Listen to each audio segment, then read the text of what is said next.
ये देखो जरा, ये लगाती है आग।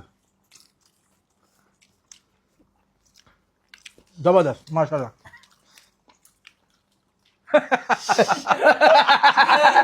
डाल दी। मोइला में एक ऐसा हिडन जैम आपको बताने जा रहा हूँ जहाँ मिलते हैं 41 टाइप के चपली कबाब। और हम आ गए हैं कबाब अल मदीना पे, जहाँ पे आपको बताएंगे इनके पास जो 41 टाइप के कबाब हैं कौन कौन से हैं। भाई मुंह में पानी आ रहा है और जो खुशबू है मत पूछो। और जरा रश तो चेक करो माशाल्लाह, लाइन लगी हुई है डाइनिंग पे भी और टेक अवे पे भी। भाई ये तो जैकेट भी उतर रही है आपकी। भाई ये सांप जब सामने आता है ना तो ये जैकेट वगैरह गई तेल। अब हम खाएंगे कबाब। सबसे पहले तो मैंने चिकन खाना है।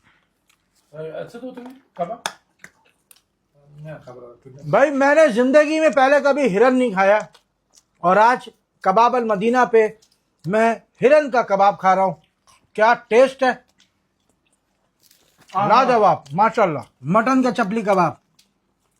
सर जी बहुत बहुत शुक्रिया आपका। आपका शुक्रिया, आप आए। नहीं नहीं नहीं नहीं नहीं नहीं भाई, इतने लजीज कबाब, इतने किस्म के कबाब हमने पहले कहीं नहीं खाए। मजा आ गया। कबाब अल मदीना आप लोग जरूर आए और ट्राई करके देखें। इनके पास सिर्फ चपली कबाब की वैरायटी मिलेगी और कुछ नहीं है, तो भाई मस्ट ट्राई इट।